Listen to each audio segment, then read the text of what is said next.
Welcome back to What Arty Noobs with General Disturbance. This is the Lorraine 15550. It's the Tier 7 French SPG and it's located on the north spawn of Serene Coast and it's under the command of Gucci72.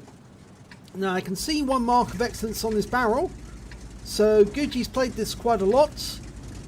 And as you may know, the Lorraine 40T is the chassis that was used for the Lorraine 15550.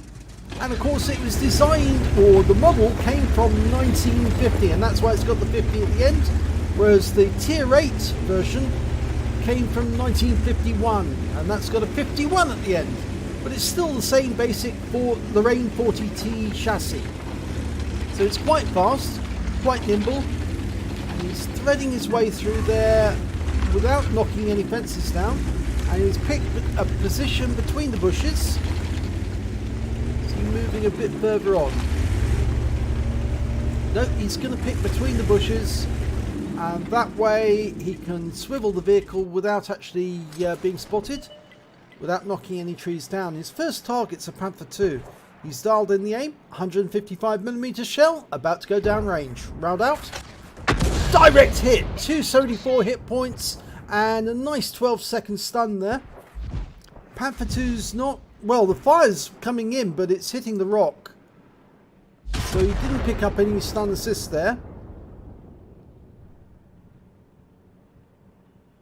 Panther 2's pulling back. We're almost reloaded. Go for the Panther 2 again. Oh, splashed him. Just splashed him, I'm afraid, that time. You can see some of the shells that were fired actually hit the railway carriages containing fuel, and that's what made the big bang that we heard. There's a Tiger 1 been spotted, but it looks to me like Gucci's looking for the enemy Arty. He's looking for a counter battery. He's having a look here on the west side of the map, because Arty normally goes, or at least one of the Arty will normally go this side if there's more than one Arty, and there is more than one in this game. There's two Arty each side. And he's having a look to see if he can spot where the Arty have gone.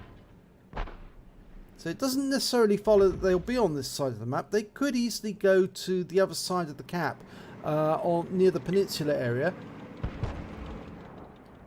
Okay, we've got a couple of targets here. There's the Panther 2, there's the Challenger. Round out on the Challenger. Oh, lands in front of him. 131 hit points from Splash. 2 critical hits. There's the Tiger 1 that was spotted earlier. And a T-28 HTC. That's the reward tank destroyer. He's receiving a lot of fire. Okay, we're loaded. Round out straight away. And Splash. 136 hit points. We've got about a 24-second reload on this Arty. It is quite long, but this is actually quite a good, accurate Arty. I do like this one, actually. For a long time, I actually shared the cruise between my Fifi, my 105 FH18B2, and my Lorraine 15550. And that meant that it had a really top crew in it. Obviously, I swap around the crews so that they each get a turn in the VP so they can build up their skills. Right, we've got a T-29, all in this lonesome. Over on the other side of the map, the west side of the map. Round out on T-29. Direct hit! We don't know how much damage was done because it was unsighted at the time of impact, but I'm pretty sure it would be substantial, in at least 200 hit points or roundabouts. It was side on to that T-29. Okay, to go for the T-54 first prototype. And it's a Splash.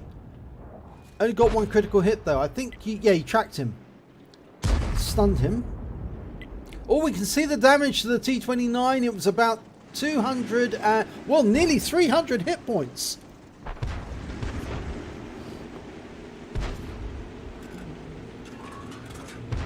Going for the T-54 again, and this time round it's a decent hit. 301 hit points again from a Splash. Probably tracked him again. He's certainly immobile. Now he's moving. He's being joined by that Challenger who's come down to try and deal with the Panther.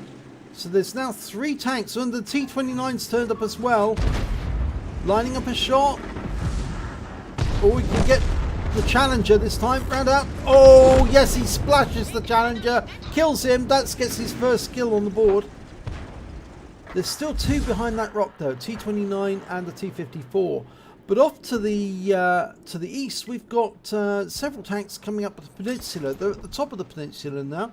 And they're being held off by a Type 4 Heavy who's just derped a Spic and killed him. But we've lost the Type 4 and we fire a round in and hit the Object 705. But this means Gucci's going to have to relocate because the 705 is still moving and he's coming in this direction. So Gucci's going to have to move. He'll have to find somewhere else to fire from.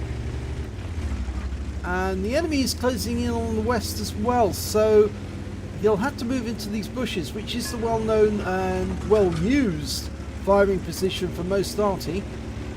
So he might have to keep relocating to avoid counter-battery.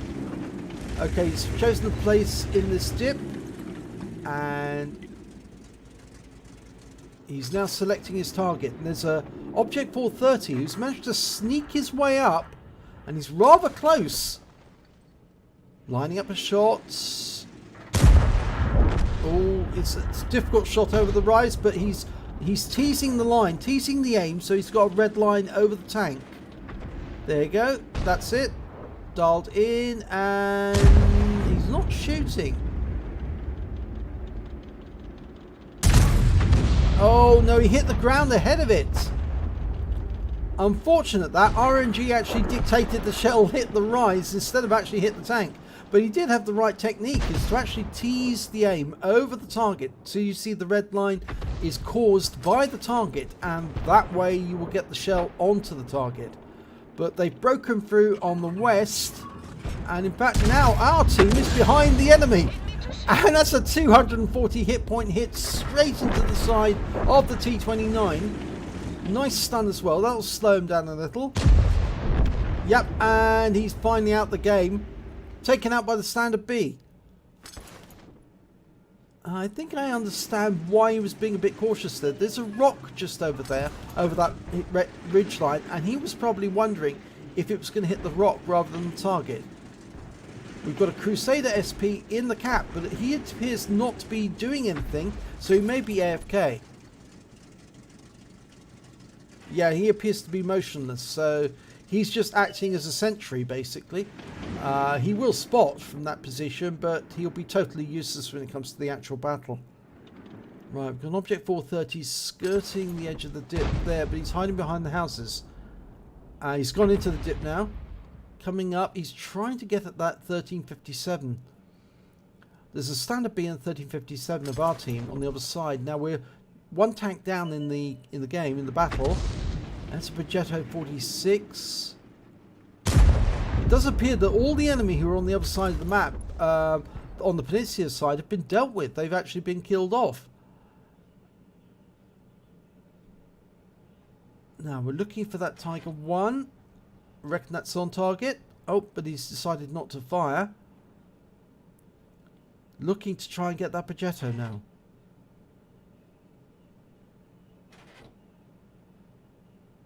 He's holding fire until he's got a definite target. Sometimes it can be quite a good idea to take the shot. It's only going to be 24 seconds until you fire again. And we've lost the 1357, so we're now 2 tanks down. Trying to get a solution on that 430. He does! 141 hit point. That could be useful. Yeah, because sometimes it's worth, you know, firing on the off chance you will hit the target, or at least splash it.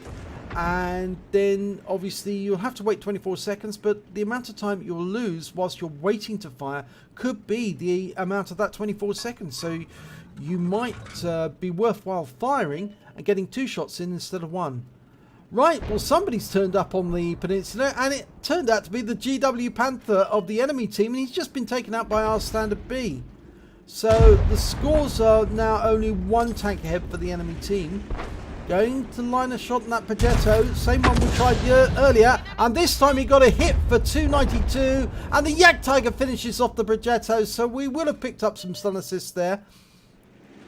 And the Object 430 is coming. The Yak Tiger's ready to fire. He fires. Gets a big hit on the Object 430. But he won't survive another hit. Yeah, he doesn't. And now it's just down to 3 tanks on our team against 4 on the enemy.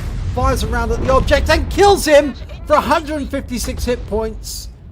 That's why I say it's sometimes worth taking that chance and shooting. The unfortunate thing is now that we don't have anybody looking in this direction, so we can't tell where the enemy's gone. We don't have any spotters. In fact, the closest spotter is the Crusader.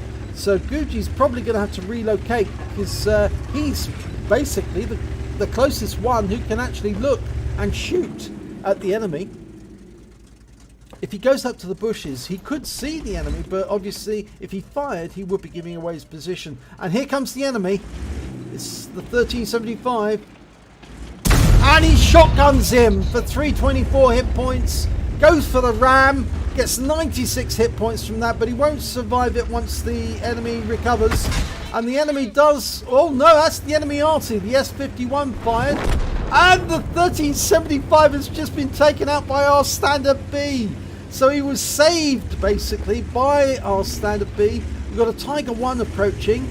Now, the S51 is more than likely going to shoot at Guji. He knows where he is now. Mind you, he might expect Guji to relocate. The Tiger 1 knows where Guji is, but he's just sitting there. And it takes a round for 284 hit points. Now, Guji does need to get out of there. He really does need to motor, because the S51 could be firing in any second. And we picked up some more stun assists from the Standard B hitting that Tiger.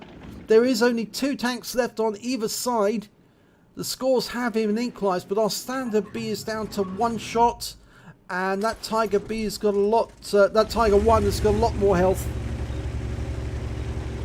The only good point is that the S51 has got a very long reload, normally, and that makes him vulnerable because once he's fired, he's got to wait a long time before he can shoot again. But he does also have a very large footprint on his shots. And that's the annoying thing. Now, he's too close to the lip there, and as he's at an up angle, he wouldn't be able to get his aim, his sighting on the target. You see there, he pulled back, so now he can aim at anything that's nearby, because he's looping the shell over the top of that ridgeline. There's the Tiger 1. It's been spotted. Okay, Standard B spotted him. Standard B can't take too many hits, and he's fired in. He's got a fire in the Tiger, and the Tiger's dead. He's got him. Some very good shooting from the Standard B there. Okay, now they can both go. It's hunting the S51. Now I think what Guji's going to do is he's going to get down the west side of the map, just in case the S51 has tried to relocate around the outside of the map. That's what Arty does sometimes. I've certainly done it. Of course, some Arty are very sneaky and they go right through the dip. But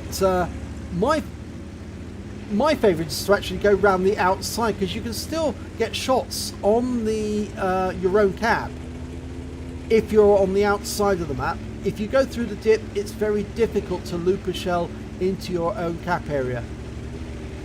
So it's very handy going around the outside, and that means going up the 1 line.